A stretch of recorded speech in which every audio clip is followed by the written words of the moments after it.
Di 10K subscriber channel Novel Official, akan adakan giveaway untuk 3 orang pemenang.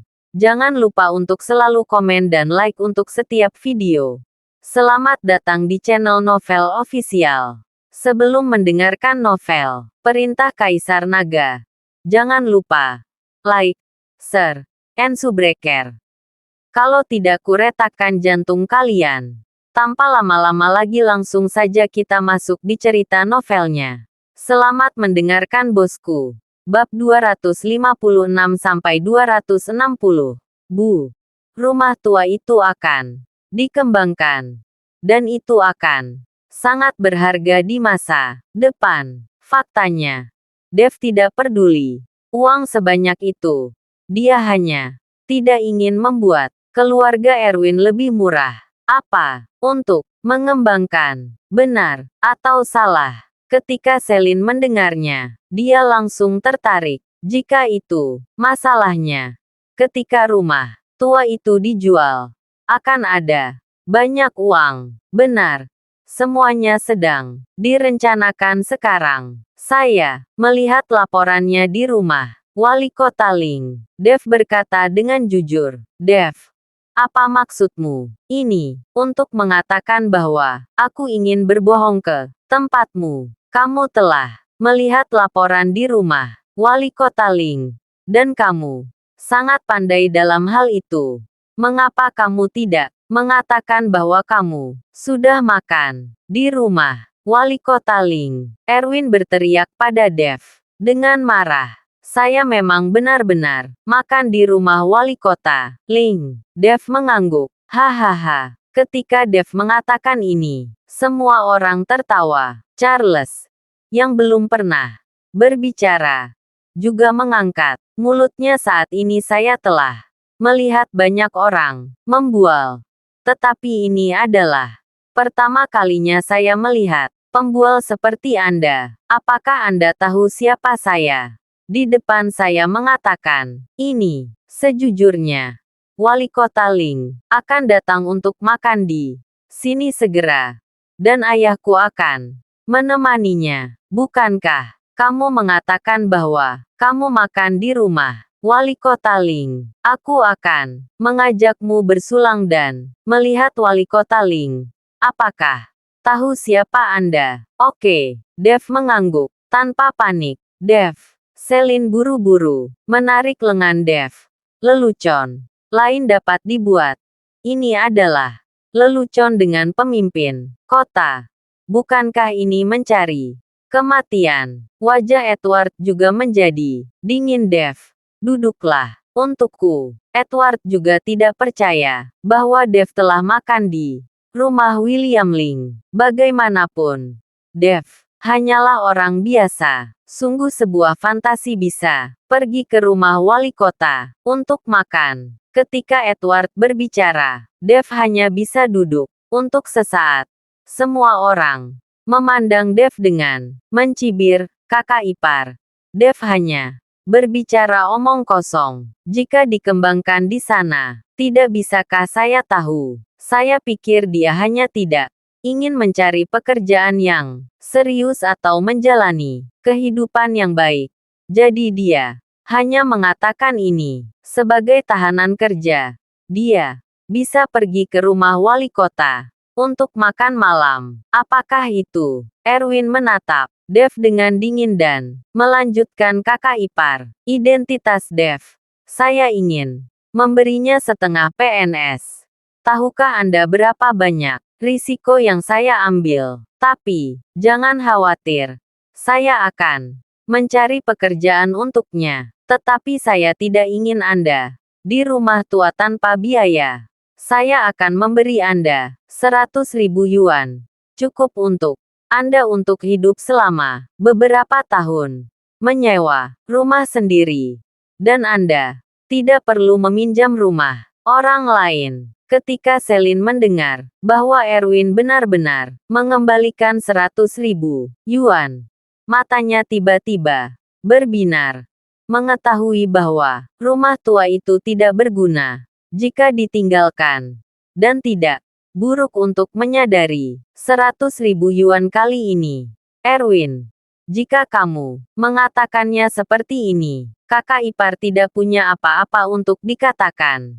Bagaimanapun, rumah tua itu kosong. Jika kamu mau, ambillah. Selin berkata dengan penuh semangat. Melihat janji Selin, mata Erwin bersinar dengan sedikit kegembiraan. Alasan mengapa dia berjanji untuk datang untuk makan kali ini adalah karena rumah tua, di mana pembangunan akan dilakukan. Dia telah memperoleh informasi internal. Selama rumah tua itu ada di tangannya, itu akan berharga. Pada waktu itu, Bu, Dev mengerutkan kening dan berteriak pada Selin. Oke, jangan khawatir tentang itu. Aku akan memberimu paman kedua, rumah tua itu. Selin melambai pada Dev dan menyuruhnya berhenti bicara. Edward sedang merokok dan tidak berbicara. Dan sepertinya dia tidak punya pendapat. Saya tidak setuju. Rumah tua ini tidak boleh diberikan kepada mereka. Dev meraung dengan tegas. Dia tidak pernah meneriaki ibunya. Tetapi kali ini dia tidak akan pernah membiarkan Erwin berhasil. Dev, makhluk macam apa? Kamu tidak setuju untuk kentut. Ini adalah rumah leluhur keluarga Chen. Apa hubungannya denganmu? Kamu hanya benih liar yang dipetik. Erwin tiba-tiba menamparkan meja dan mengutuk Dev. Dev tertegun sejenak. Wajahnya menjadi dingin, dan sikapnya berubah. Seperti hantu. Dia menatap Erwin dan berkata, apa yang kamu katakan? Katakan lagi, jika kamu memiliki kemampuan. Melihat mata Dev, Erwin terkejut. Tetapi dia masih bereaksi dan berkata dengan marah, kamu adalah ras liar, bukan keluarga Chenku. Wow, Erwin, tutup mulutmu. Edward tiba-tiba melemparkan cangkir, menatap Erwin dengan wajah memerah. Tubuhnya sedikit gemetar, dan berkata, katakan satu kalimat lagi. Satu kalimat lagi. Melihat Edward seperti itu, Erwin sangat ketakutan, sehingga dia buru-buru menutup mulutnya dan duduk kembali. Meskipun dia memandang rendah keluarga Edward sekarang, tetapi Edward marah, dan kakak tertua masih ada di sana. Pada saat ini, tidak ada yang berbicara di seluruh kotak, dan niat membunuh Dev memenuhi seluruh kotak. Jika pihak lain bukan paman keduanya, dia pasti sudah menjadi mayat sekarang. Dev, paman keduamu bingung dan berbicara, omong kosong. Cepatlah, duduk. Selin buru-buru menarik Dev dan membiarkan Dev duduk kembali. Edward menghela nafas, menyalakan sebatang rokok lagi untuk dirinya sendiri, dan merokok satu demi satu. Segera, hidangan datang ke meja, dan ada meja besar yang penuh dengan hidangan, dan bahkan 2 botol anggur multi-edisi terbatas disajikan. Kali ini semua orang terkejut dan saling berpandangan, karena tidak ada yang meminum minuman keras. Bagaimana bisa mereka memiliki minuman keras? Pelayan, apakah minuman keras ini salah? Dan menghentikan pelayan, dan bertanya, tidak, ini secara khusus diperintahkan oleh Tuan Harimau untuk mengirimkannya ke kotak ini, kata pelayan itu dengan sopan. Ketika mereka mendengar bahwa itu dikirim oleh Jansen, semua orang bahkan lebih bingung. Meskipun Erwin adalah seorang direktur, Jansen bahkan tidak akan melihat posisi ini. Bagaimana dia bisa mengirim 2 botol anggur yang begitu berharga? Pasti pamanku yang memiliki wajah. Dan bahkan Tuan Harimau secara pribadi memerintahkan untuk mengirim 2 botol anggur yang baik. Dora berkata saat ini. Ketika Dora mengatakan ini, mata semua orang tertuju pada Charles. Karena orang-orang yang duduk di sini Hanya Charles yang paling mungkin terkait dengan Jansen. Bagaimanapun, ayah Charles adalah seorang direktur.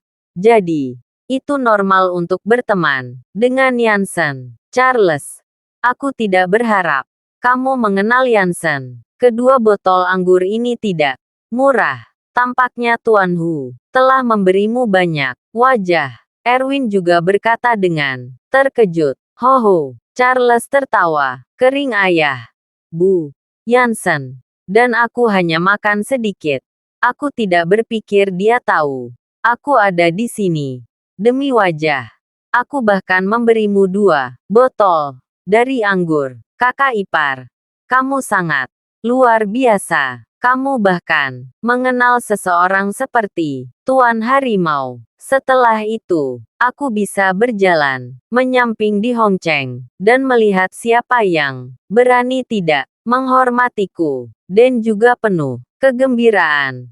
Saudara iparnya mengenal Jansen, dan tidak ada seorang pun di Hongcheng yang berani menggertaknya. Setelah itu, Edward dan Celine menyaksikan obrolan dan tawa keluarga itu, dan sedikit kecemburuan muncul di mata mereka. Hanya Dave yang duduk tanpa ekspresi. Dia tahu bahwa anggur ini tidak diberikan kepada Charles oleh Jansen, tetapi dia tidak mengeksposnya. Dia masih memikirkan apa yang baru saja dikatakan Erwin. Dave tidak bisa mempercayainya.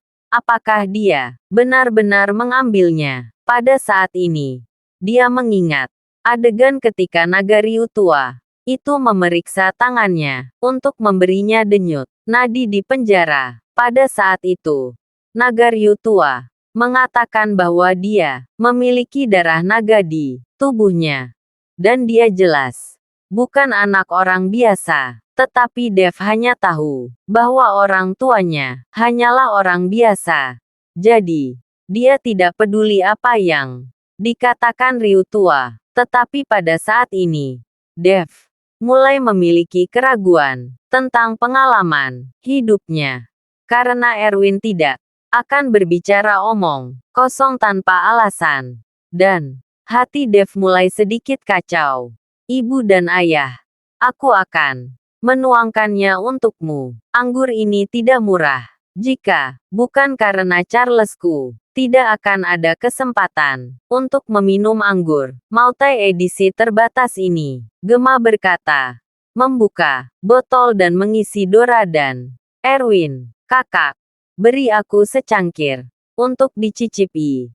Aku belum pernah meminumnya. Dan buru-buru mengambil gelas anggur dan mengikuti Gemma dengan senyum di wajahnya. Ayo pergi. Anggur jenis apa yang diminum anak itu? Gemma memelototi dan kemudian memenuhi Charles dan dirinya sendiri. Kakak ipar, jaga adikku. Dan memandang Charles dengan bantuan. Hahaha. Charles tersenyum. Tuangkan segelas Mautai. Anggur jenis ini akan hilang setelah diminum, dan tidak akan mungkin diproduksi di masa depan. Terima kasih kakak ipar. Ketika Dan mendengar ini, dia dengan senang hati mengambil botol anggur dan menuangkannya. Kelima anggota keluarga Erwin dipenuhi dengan Mautai, tetapi tidak satu pun dari mereka dituangkan untuk keluarga Dave. Celine boleh saja mengatakan, bagaimanapun juga, dia tidak minum. Dan Dave juga linglung saat ini. Hanya Edward yang menjilat bibirnya. Dan hatinya sudah serakah. Tetapi anggur ini diberikan kepada Charles. Edward ingin meminumnya. Melihat Edward seperti itu, semua keluarga Erwin menunjukkan cibiran. Dan tolong tuangkan anggur untuk pamanmu. Meskipun anggur ini diberikan kepada saudara iparmu oleh Tuan Harimau, makanan ini diundang oleh pamanmu. Jadi biarkan orang lain mencicipinya. Dora mengangkat alisnya ke arah Dan dan mengatakan sesuatu dalam kata-katanya. Mengerti. Dan mengambil botol itu dan berkata kepada Edward, Paman. Aku akan menuangkan anggur untukmu. Jika kamu tidak meminumnya kali ini, aku khawatir kamu tidak akan bisa minum itu selama sisa hidupmu. Edward awalnya ingin tidak memakan makanannya, tetapi aroma anggurnya terlalu kuat. Edward tidak bisa menahan. Dia memegang gelas dan mengulurkannya. Melihat ini, Dan mengangkat sudut mulutnya dan memesan beberapa tetes anggur di gelas anggur. Edward, anggur ini terlalu mahal. Beberapa tetes saja. Harganya ribuan dolar. Paman, coba saja. Setelah Dan selesai berbicara, dia meletakkan botol anggur. Melihat anggur yang buruk di gelas anggur, Edward akhirnya membuka mulutnya dan meminumnya. Dan bahkan memikirkannya, seperti yang diharapkan dari multi-edisi terbatas. Anggurnya sangat harum. Hahaha. Melihat Edward seperti itu, semua orang tertawa. Duduk dan lihat penampilanmu yang tidak berharga. Celine dengan heroik menarik Edward kembali ke tempat duduknya. Edward pandai dalam segala hal, tetapi dia sedikit terobsesi dengan anggur, dan dia minum beberapa teguk hampir setiap hari. Ayo, minum juga. Charles mengambil gelas anggur dan meminumnya sekaligus. Segera, bagian bawah dari 2 botol anggur tercapai, dan keluarga Erwin berbicara dan tertawa. Sedangkan, untuk keluarga Dev, mereka diabaikan secara langsung. Ketika telepon berdering, sebentar, Charles mengeluarkan teleponnya dan menemukan bahwa itu adalah pesan dari ayahnya. Charles, apakah ayahmu yang mengirimnya? Wali kota, Ling dan yang lainnya telah tiba. Erwin bertanya dengan tergesa-gesa. Yah, mereka sudah ada di sini, di Aula Kaisar. Ayahku menyuruh kami pergi ke sana. Charles mengangguk. Ketika Erwin mendengar ini, tangannya tiba-tiba bergetar sedikit. Suatu kehormatan baginya untuk dapat duduk di meja dengan pemimpin kota dan minum alkohol. Kalau begitu jangan tunda. Ayo pergi. Erwin mengangkat gelas anggurnya dan berkata dengan cemas, Ayah, aku juga pergi. Aku belum pernah minum dengan pria sebesar itu. Dan mengambil gelas anggur dan berdiri. Kemana anak-anak pergi? Tetap di sini dengan jujur. Erwin memelototi Dan. Dia takut Dan akan berbicara. Dan dia akan menyinggung William Ling pada saat itu.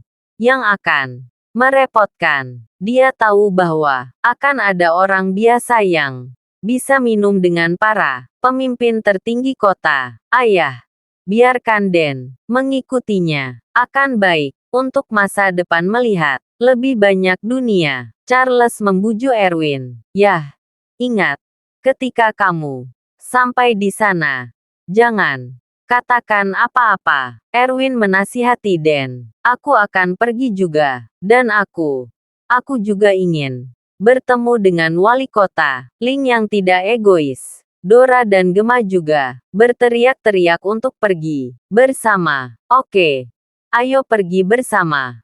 Charles melambaikan tangannya. Tepat ketika keluarga Erwin hendak pergi bersulang, Charles tiba-tiba berhenti, menatap Dev dan berkata, bukankah kamu bilang, kamu makan di rumah Wali Kota Ling? Sekarang kita akan bersulang dengan Wali Kota Ling. Apakah kamu mau pergi bersama? Begitu kata-kata Charles keluar, keluarga Erwin semua memandang Dev dengan mengejek. Mereka tahu bahwa Dev pasti tidak akan berani pergi. Jika dia melakukannya, dia akan segera terungkap. Dev menggelengkan kepalanya. Jika saya ingin bersulang, maka dia yang datang untuk bersulang untuk saya. Mendengar kata-kata Dev, semua orang tercengang sejenak, diikuti dengan tawa. Apakah kamu masih bangun dari mimpi sialan?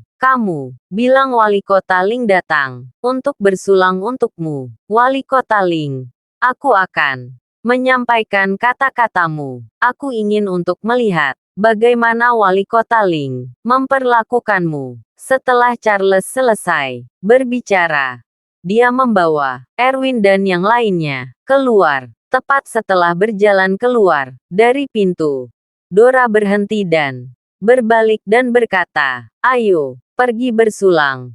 Mungkin tinggal dan makan bersama, maka Anda akan menyelesaikan akun.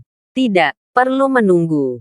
2 botol anggur kosong itu semuanya worth it. Ratusan dolar. Jangan lupa dibawa pulang. Cukup untuk makan keluargamu selama beberapa hari." Setelah Dora selesai berbicara, dia terkikik dan pergi. "Dev, apakah kamu bingung? Beraninya kamu mengatakan sesuatu yang tidak masuk akal.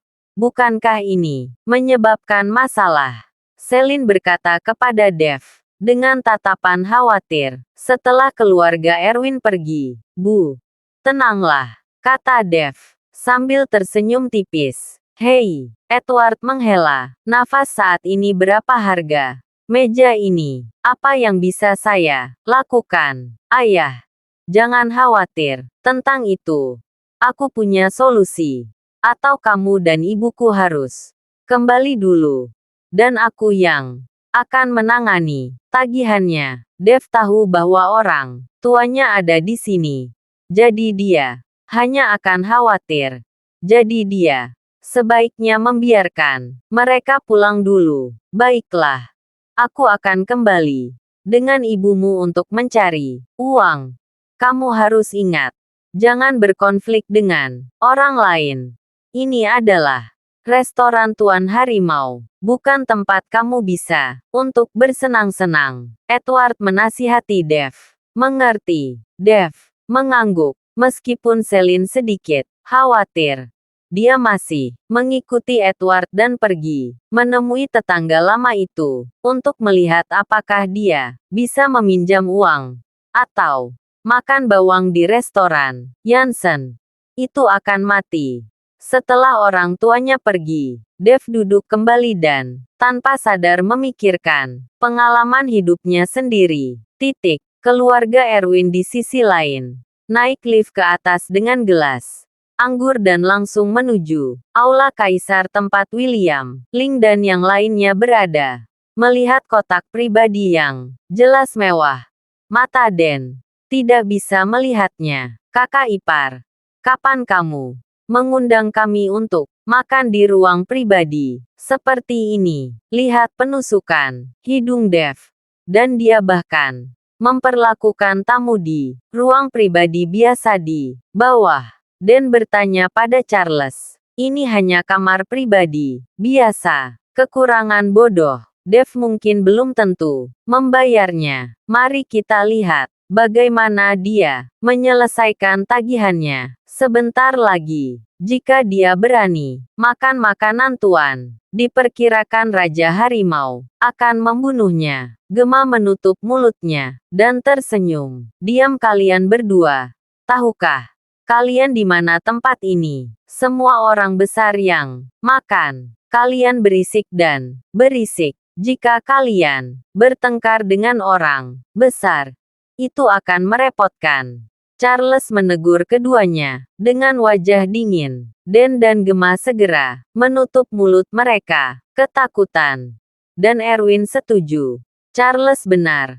Anda semua memperhatikan saya, berbicara lebih sedikit, dan belajar lebih banyak dari saudara ipar Anda." Di aula kaisar saat ini, William Ling sedang makan dan mengobrol dengan beberapa rekan di kota. Di antara mereka adalah ayah Charles, Warren. Melihat urutan kursi, Warren seharusnya memiliki status terendah di antara orang-orang ini. Satu dari, apakah itu menuangkan teh atau menuangkan anggur? Warren ini melayani secara pribadi dan tidak perlu pelayan sama sekali. Terima kasih sudah mendengarkan cerita novel Perintah Kaisar Naga. Sampai jumpa di cerita selanjutnya.